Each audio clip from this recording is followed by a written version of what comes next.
What would you do if a single piece of paper turned your world upside down? My name is Cassandra Wilson, but everyone calls me Cassie. I'm 34, an accountant scraping by in Portland, where the rain-soaked streets mirror the weight of my daily grind. My life was a predictable cycle of bills, long work hours, and family drama, until last Tuesday, my birthday, when I checked a lottery ticket and saw 6 numbers align, handing me $47 million. My hands trembled as I stared at the screen, heart pounding like the city's endless drizzle against my apartment window.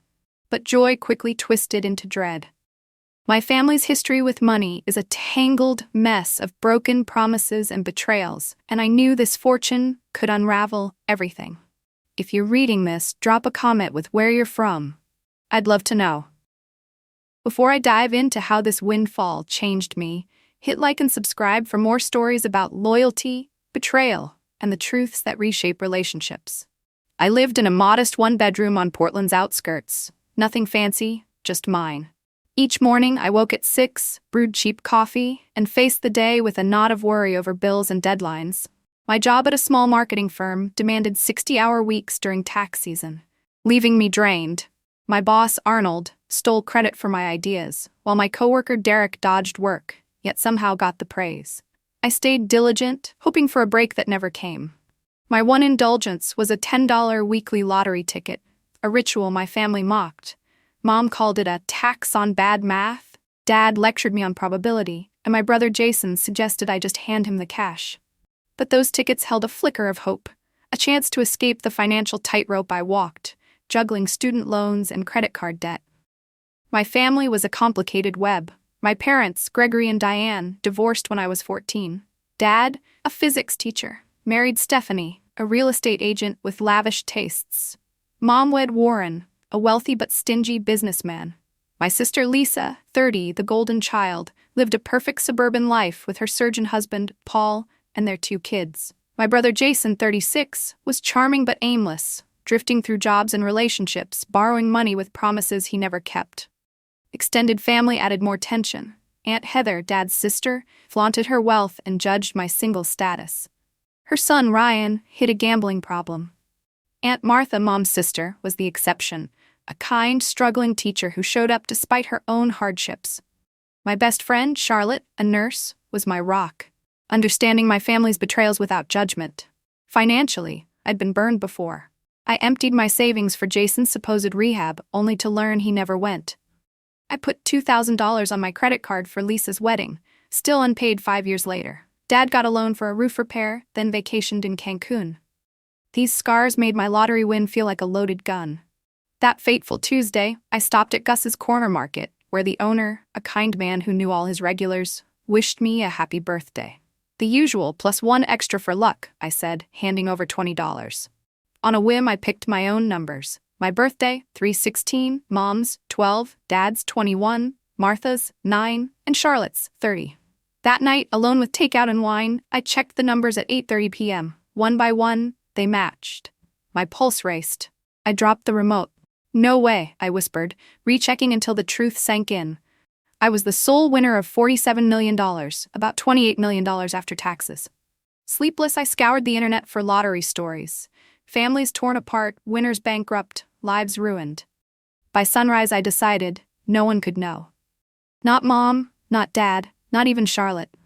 I needed time to plan, to protect myself from the greed I'd seen before.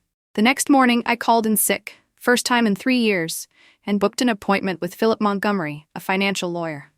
Sitting in his sleek downtown office, clutching my purse with the ticket inside, I felt like a fraud in my worn clothes. "I need to claim this without anyone knowing it's me," I told him, sliding the ticket across his desk. His eyes widened, but he nodded professionally, outlining how a blind trust could shield my identity. As I left with a folder of documents, excitement mixed with fear. I was a multimillionaire, yet still the same Cassie, driving a rattling Corolla, hiding a secret that could change everything, or destroy it. The weight of my secret grew heavier with each passing day, like the fog rolling in off the Willamette River, clouding my thoughts. I couldn't shake the stories I'd read online, winners hounded by relatives, fortunes squandered, lives in ruins. One article described a man whose siblings sued him for shares, Another about a woman who lost her marriage to paranoia. The quickest path to losing everything, it warned.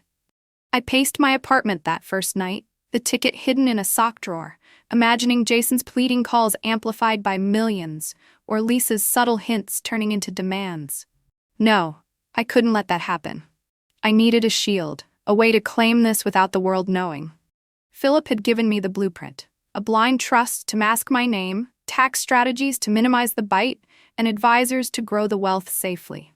But as I sat at my kitchen table, staring at investment projections, I wondered if money could ever truly be separated from the mess of human relationships. Over the next 2 weeks, I dove deeper into research, scouring forums and books on lottery aftermaths. Tales of distant cousins emerging with sob stories, friends turning opportunistic, even threats from strangers. One winner, anonymous for years, still faced leaks from a careless advisor. It terrified me, but also steeled my resolve. I met Philip again in his office, the city skyline mocking my ordinary life below. "The trust is set," he said, handing me papers. "We wired the claim through legal entities, the lottery commission none the wiser about my identity. Funds flowed into accounts, diversified stocks, bonds, real estate funds, enough to live on interest alone." "You could quit tomorrow," Philip noted. Tempting, but abrupt changes would raise flags. I nodded, signing forms with a hand that still shook slightly. Back at work, I played the part, complaining about overtime to Derek, nodding through Arnold's stolen presentations. My Corolla sputtered in the rain, but inside, I was untouchable. A ghost millionaire. Yet the isolation gnawed at me. Nights alone, I'd scroll family photos on my phone. Holidays where Heather's snide remarks cut deep, or Jason's charming grins hiding his latest scheme. Could they change? Would the money reveal better sides or confirm my fears? Charlotte noticed my distraction during our wine nights. "You seem off," she said one evening on my balcony, the city lights twinkling below. I almost confessed, but held back. Instead, I floated a hypothetical. What if I tested my family somehow to see who'd help me in a crisis? She frowned. Like what? The idea had been brewing, a fake emergency, a plea for aid, to measure their hearts without the lure of my fortune. It felt manipulative, but after years of one-sided giving, it seemed fair. Charlotte warned it could backfire, hurt me more. Just talk to them honestly. But honesty had never worked. It only invited more taking. As days blurred, I refined the plan in my journal. I'd say the firm shut down suddenly. Embezzlement scandal, no final paychecks. I'd need $5,000 for rent and medical bills, vague enough to evoke sympathy. It mirrored what I'd faced before, like when I covered Jason's emergencies. I predicted responses. Mom might offer a little after checking with Warren. Dad would lecture. Lisa cite kids' costs. Jason ghost me. Only Martha gave me hope, though her own struggles made it unlikely. Philip approved my secured finances first. Portfolio balanced, emergency access discreet. "Your future's solid," he assured. That evening I practiced with Charlotte, her reluctance evident. "Sound distressed, not desperate," she coached. Details solidified, job market tight, interviews pending, emergency fund gone from tests for concerning symptoms. Guilt flickered. Was this wrong? But remembering Dad's Cancun trip after my loan, or Lisa's unpaid debt, hardened me. This was self-protection, a way to know who deserved my trust before the money poisoned everything. The secrecy amplified everyday absurdities. At work, Arnold praised a strategy I devised, claiming it as his. I smiled through gritted teeth, knowing I could buy the firm outright. Groceries I still coupon-clipped, calculating costs habitually. My Corolla's rain noise grated, but replacing it now would scream change. Evenings, I'd stare at bank apps showing balances that dwarfed my wildest dreams, yet feel lonelier than ever. Dreams shifted too, from travel and education to philanthropy, perhaps helping people like Martha. But first, the test. I listed the order. Mom first, then Dad, siblings, aunts, Ryan. Each approach tailored, calls for some, meetings for others. Anticipation mixed with dread. What if they all failed? Or worse, surprised me positively. Charlotte's words echoed. "This might prove nothing but your own bitterness." Maybe, but ignorance felt riskier. With the plan set, I picked up the phone, heart racing. Time to uncover the truth beneath our family facade. My first call was to Mom, her voice distracted as always. "Cassie, everything okay?" I poured out the story. Company collapse, lost wages, desperation. Her concern built, then the ask. $5,000, promised repayment. Silence then. We just bought the lake house. Cash is tight. Ask your father or Lisa? She promised to talk to Warren, but her tone said otherwise. Journal entry, concerned but deflecting. Next, coffee with Dad. His lecture unfolded predictably. This is why I preach savings. No offer, just advice on cutting cable. Pain stung, even expected. The pattern continued, each rejection chipping at old wounds but fueling my determination. By week's end, the experiment's results were clear, save for one call I'd yet to make. Before I made that first call, the doubts crashed over me like a Pacific Northwest storm, relentless and chilling. The secrecy had started as a shield, but now it felt like a cage, trapping my thoughts in endless loops. What if this test destroyed what little family bonds remained? What if they saw through the lie? Or worse, what if their responses confirmed every bitter suspicion I'd harbored? I sat on my balcony that evening, wine glass in hand, staring at the city lights blurring through the rain. The money sat in those accounts, untouchable yet omnipresent, a constant reminder that my life had split into before and after. Before, I was the reliable Cassie, the one who always said yes to loans and favors. After, I was a stranger to myself, plotting deceptions to unearth truths I'd long avoided facing. Charlotte's words from our practice session echoed, "This seems manipulative." She was right, but so was my need for clarity. The idea had crystallized not just from fear, but from a deeper ache. The realization that years of giving had left me empty, questioning if anyone valued me beyond my utility. As the plan took shape, I added layers to make it foolproof, drawing from real pains to sell the fiction. The $5,000 wasn't random. It mirrored what Jason had taken from me last year for his business idea that vanished into thin air. I'd craft medical details vaguely, fatigue, tests for anemia, or something hereditary, to tug at sympathies without specifics that could trip me up. For each family member, I brainstormed countermeasures. If Dad lectured on savings, I'd nod humbly. If Lisa offered her guest room instead of cash, I'd explain the commute issue. New predictions emerged in my journal. Stephanie might suggest selling my possessions. Warren could question my career choices outright. I even considered Ryan's gambling. Would he promise big, then flake? The list grew, a catalog of potential heartbreaks. To balance the original hurts, I recalled forgotten slights, like when Heather sent a birthday card with a $20 bill and a note saying "for your coffee habit," implying wastefulness.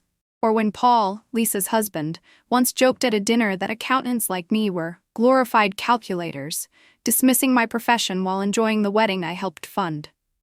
Sharing with Charlotte deepened the emotional tangle. I invited her over again, this time with homemade pasta, to soften the confession. As we ate, I laid out the full experiment, including the predictions. "It's not just about money," I explained, voice low as if the walls could hear. "It's about seeing if they'd be there for me like I've been for them." Charlotte set down her fork, eyes searching mine. "Cassie, I get the hurt, Jason's lies, Lisa's ingratitude, your parents' priorities, but faking a crisis? What if it backfires and you lose them all?" I paused, considering her point. In the original haze of planning, I hadn't dwelled on the fallout, but now I envisioned scenarios, angry accusations, family rifts widening. To add depth, I shared a new memory, a time in college when I skipped meals to send Mom money for her car repair, only for her to buy new clothes instead. "They've tested me without knowing," I said. "Now it's my turn." Charlotte sighed but helped refine the script, suggesting I mention applying to temp agencies to show proactivity. We role-played, her as Mom, deflecting with lake house excuses, as Dad, droning on statistics. Laughter broke through momentarily, easing the tension, but her final warning lingered. "Be prepared for answers you don't want. And remember, not everyone's capable of giving back." The philosophical weight hit harder too. Was I becoming like them, transactional in my love? Money as a mirror, as one article put it, reflecting not just others' flaws but my own insecurities. I researched more subtly now, psychology articles on family dynamics, how windfalls expose entitlement. One study described resource guarding in relationships, where people hoard when asked to share. It fit Warren perfectly, his tight-fisted control. To inject fresh perspective, I imagined alternate outcomes. What if Lisa surprised me with a check, or Jason admitted his patterns? Hope flickered, but realism doused it. Martha remained my wild card, Her small acts, like sending handmade cards during my tough work weeks, suggested genuine care. Yet even she might hesitate, her diabetes meds eating into her budget. I confided this to Charlotte. If Martha helps, it'll restore some faith. She nodded. And if not, you have me, and now this fortune to build your own path. Her support grounded me, reminding me of non-family ties that endured without strings. By night's end, the plan felt solid, but my resolve wavered under fresh doubts. What if the test proved nothing, just amplified my isolation? I added safeguards. No pushing if they refused. Document emotions honestly in the journal. Philip confirmed finances were ironclad. No traces to family. Proceed carefully, he advised, sensing my turmoil. As Charlotte left, hugging me tight, I felt a surge of gratitude for her honesty. Alone again, I stared at my phone, the list glowing. Tomorrow the calls began. Heart heavy but determined, I whispered to the empty room, time to see who's really family. The rain pattered on, a rhythmic backdrop to the storm inside, foreshadowing the revelations ahead. The next morning, fortified by coffee, I dialed Mom first. Her distracted hello set the stage. I wove the tale. Company embezzlement, sudden closure, depleted savings from medical tests. I hate asking, but I need $5,000 for rent and bills. Pause, then her deflection. Lake house down payment, talk to Warren. Journal, concerned but passing the buck. Dad's coffee meet followed, his crossed arms and lecture on responsibility stinging fresh. No help, just patronizing pats. As rejections mounted, the emotional toll built, each no validating the test's necessity. The calls and meetings blurred into a haze of disappointment, each one peeling back layers of illusion I'd clung to about my family. After Mom's deflection and Dad's lecture, I steeled myself for Lisa, driving to her pristine suburban home on a crisp Saturday. The scent of fresh-baked cookies wafted from her kitchen as she hugged me at the door, her perfect life on display. Granite counters gleaming, family photos in silver frames. "The kids are at swimming," she said, pouring lattes from her fancy machine. I launched into the story, voice cracking authentically now from accumulated hurt. Company gone, savings drained, medical tests looming. Her gasps felt real, hands squeezing mine. "Poor you," she murmured.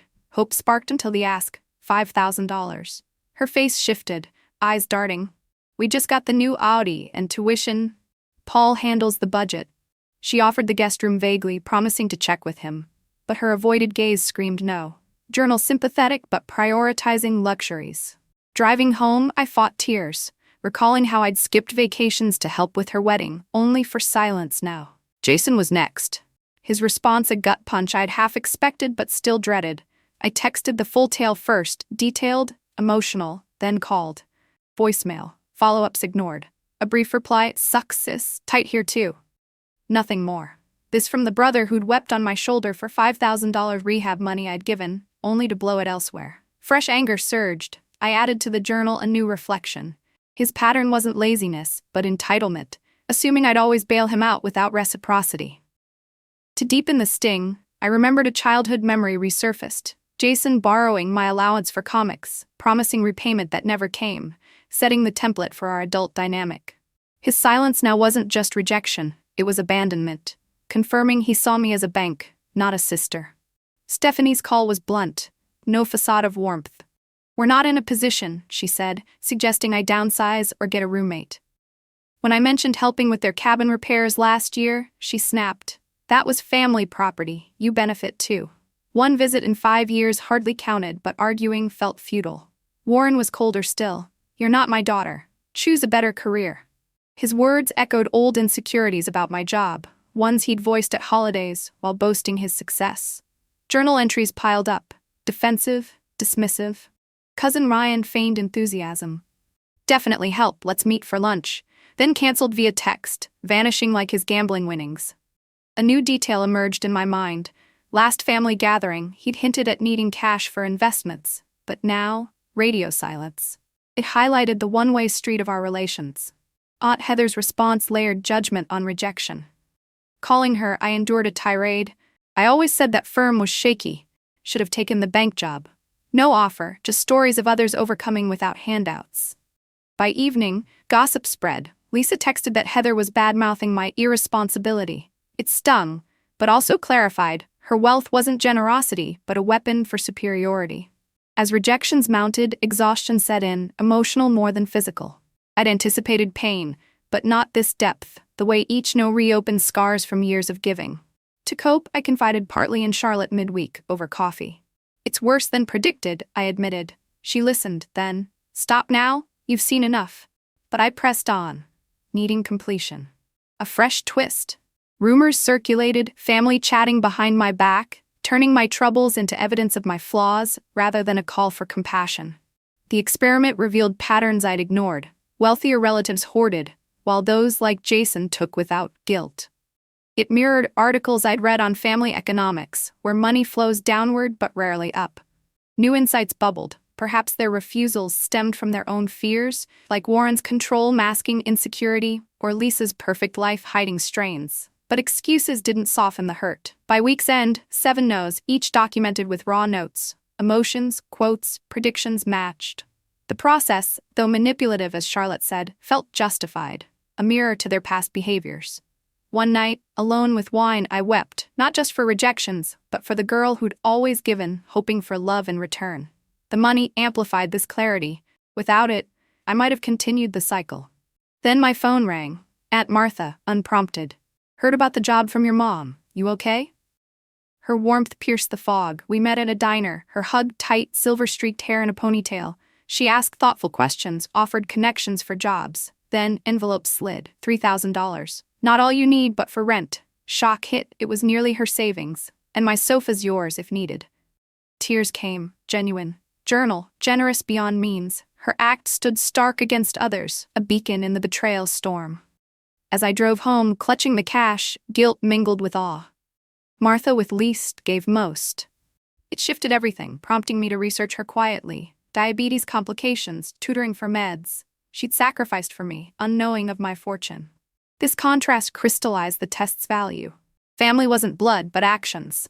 With Martha's envelope on my table, I debated confessing to her first.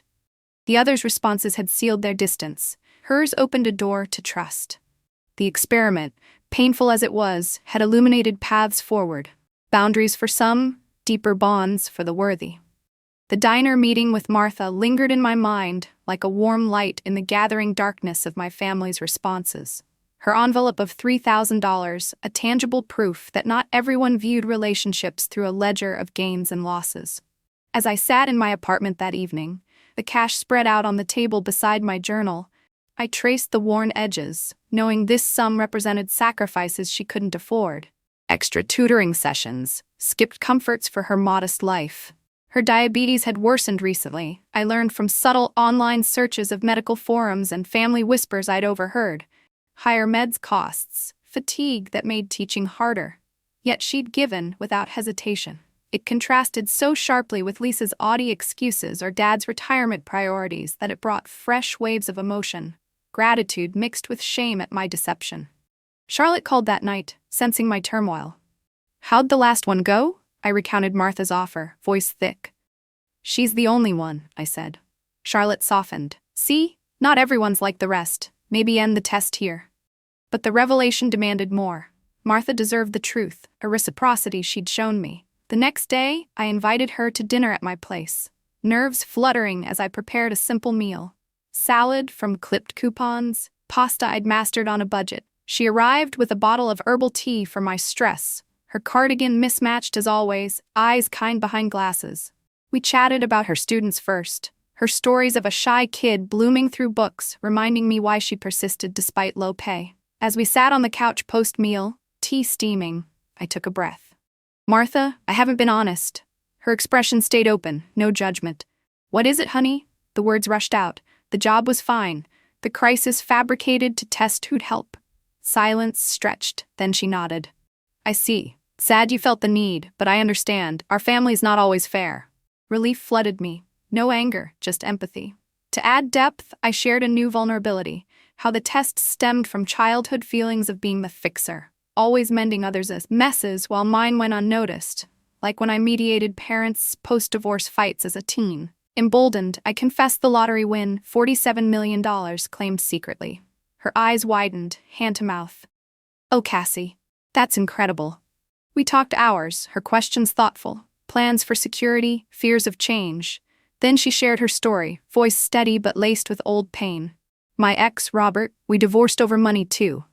The inheritance tale unfolded. $50,000 from her grandmother, meant for a home, but Robert forged signatures, sank it into a failed venture. Said it was ours, as if my loss didn't matter. I squeezed her hand, shocked. Family had spun it as drifting apart. A fresh detail, she added. After, he tried guilting her for more, claiming shared dreams, but she walked away, rebuilding alone. Money shows people's true colors, she said. Not just theirs, but yours, how you wield it.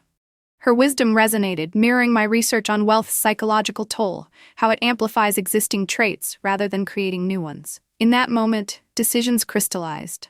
I want to help you, I insisted. Medical costs, better living. But Martha smiled gently. I don't need much, sweetheart. My life's full. Books, plants, students. Knowing you're safe is gift enough. Her selflessness humbled me. Here was giving without scorekeeping, the kind I'd craved. We brainstormed subtly, perhaps anonymous donations to her school or a fund for teachers' health. New ideas sparked, a small library in her name someday, inspired by her love of reading. As night deepened, rain tapping the window, our bond felt renewed, aunt and niece transcending blood to chosen family. Leaving, she hugged me. You're going to do great things with this. Just stay true to you. The confession lifted a weight, but stirred new plans. With Philip next day, I outlined a trust for Martha, monthly stipend disguised as a teacher's grant, covering meds without wounding pride. And a house nearby when I move, I added, envisioning accessible designs for her health. He nodded, sketching options, wise to start small. Back home, family texts buzzed. Mom, heard you're asking everyone, feels manipulative. Dad, this begging shows poor planning. Their reactions to rumors twisted my need into my fault, ignoring their hypocrisies.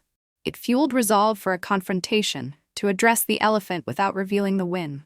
Charlotte approved when I shared, clear the air, then build your life. Martha's example showed me strength in vulnerability, a path beyond bitterness. Her generosity reframed everything. The test, not just exposure of flaws, but discovery of gems. In quiet moments, I'd reflect on alternate paths, announcing the win immediately, drowning in false affections. Instead, this secrecy gifted truth. As I prepared for the family meeting, Martha's words echoed. Money as mirror. It had reflected my family's shadows, but her light, guiding me toward a future of purpose over pain. The days following my confession to Martha felt like emerging from a fog, her understanding a steady anchor amid the swirling gossip from the rest of the family. Texts piled up, each one twisting my fabricated crisis into ammunition against me. Mom accusing me of pitting them against each other, Dad labeling it irresponsible behavior. It was as if my plea for help had offended their sensibilities, exposing not my flaws but theirs in stark relief. Charlotte urged me to let it go, but the hypocrisy burned.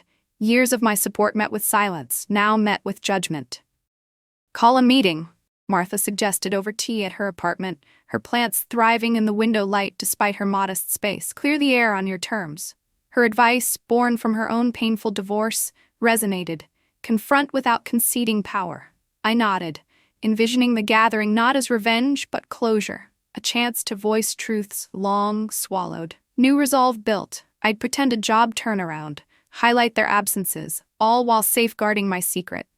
It was a delicate balance, but necessary to reclaim my narrative. Planning the meeting added fresh layers of strategy, much like the test itself. I sent a group text. Important announcement this Sunday at my place, please come. Responses trickled in, curious from Lisa, terse from Dad, silence from Jason until the last minute. To prepare, I met Philip again, his office a calm contrast to my inner turmoil. Family dynamics shift with wealth, he noted, reviewing my trusts. We refined Martha's fund, discrete payments starting soon, perhaps framed as an inheritance from a distant relative to ease her pride. And for the others? He asked. Nothing direct, I replied.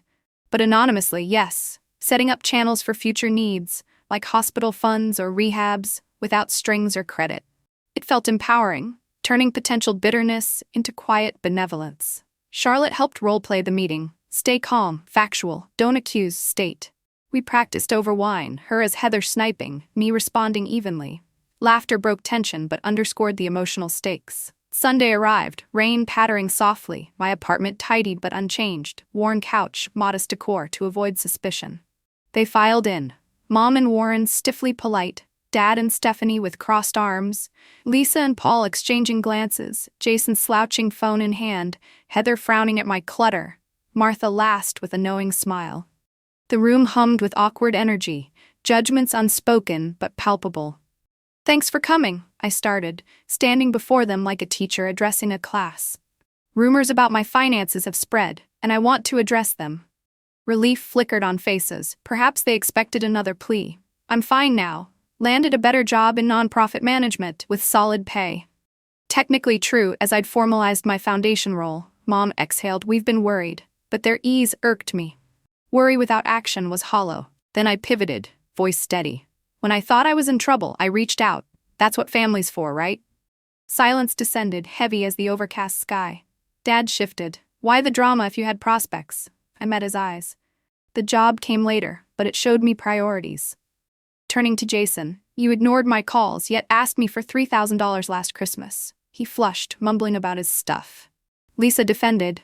"We have commitments, the kids, the house." "Like your new bathroom remodel?" I countered gently, recalling her earlier excuse. Heather interjected. "This begging was unbecoming." "Begging," I echoed. "I've helped you all. Jason's rents, Lisa's wedding, Dad's roof. Where was that support returned?" Excuses flowed. Budget's tight, bad timing, lessons in responsibility. "Stephanie, we can't always help." No apologies, just deflections.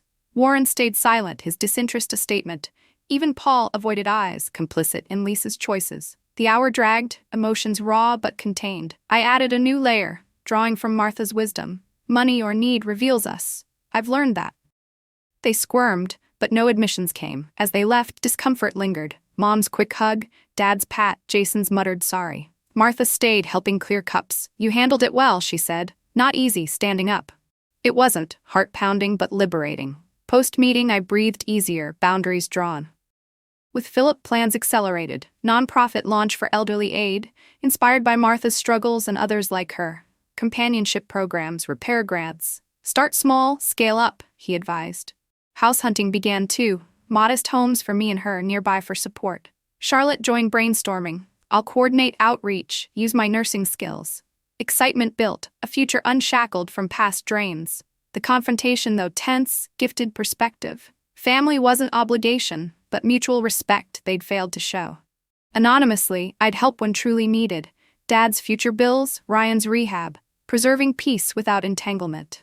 As rain cleared to sun, I felt unburdened, ready to build on truths revealed, not hidden.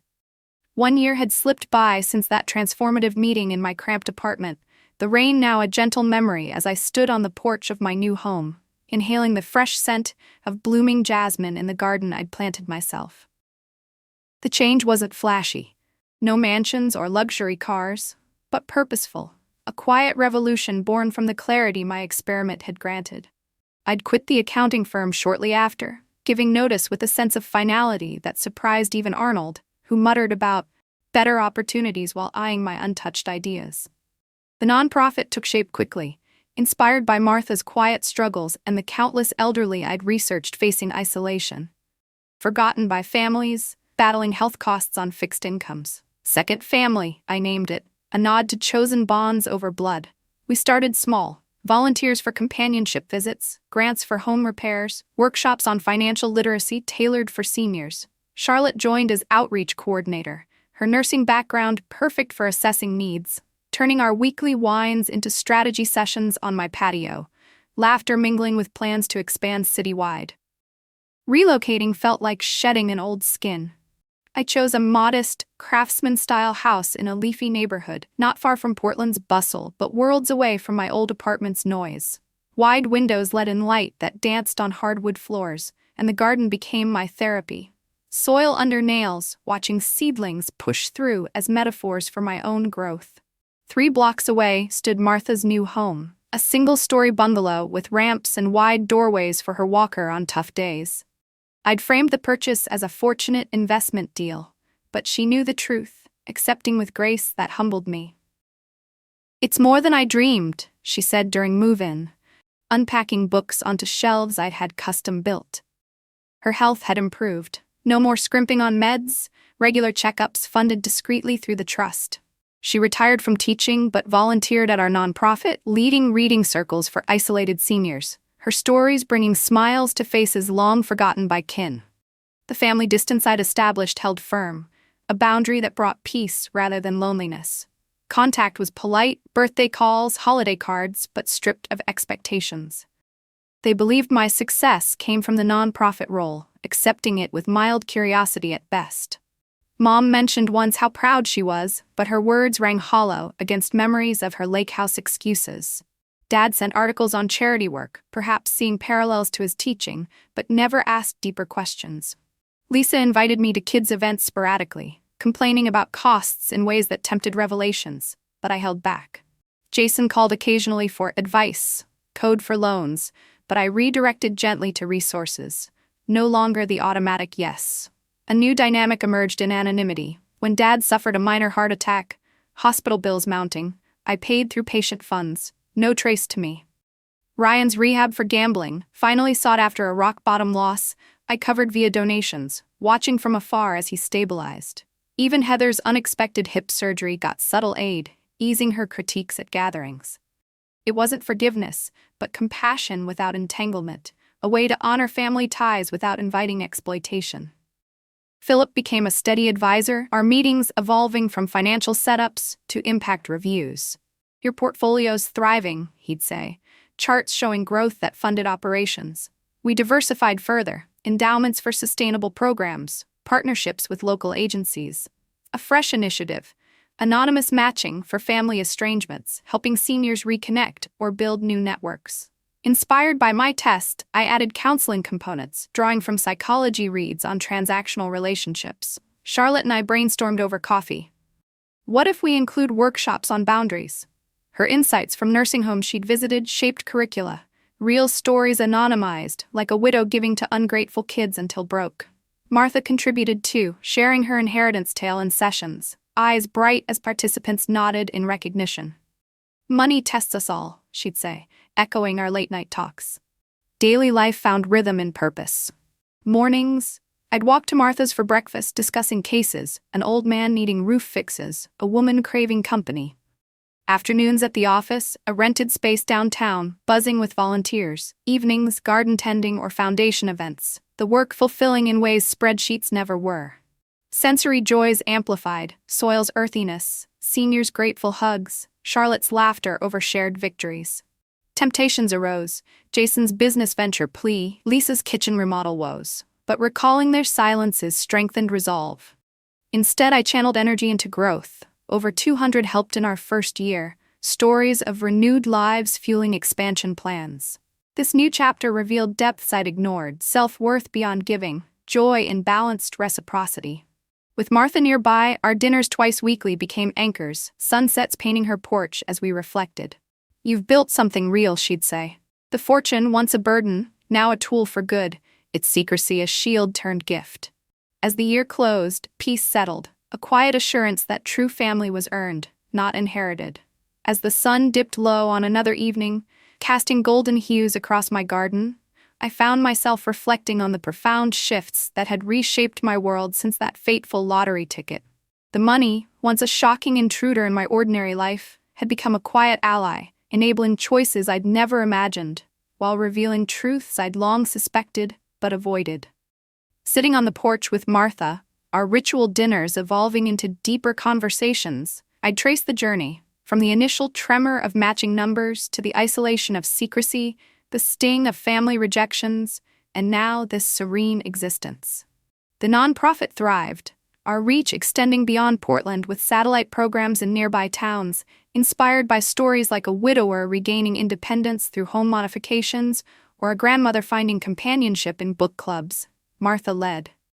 Each success story echoed my own healing, a reminder that wealth's true value lay in its application, not accumulation.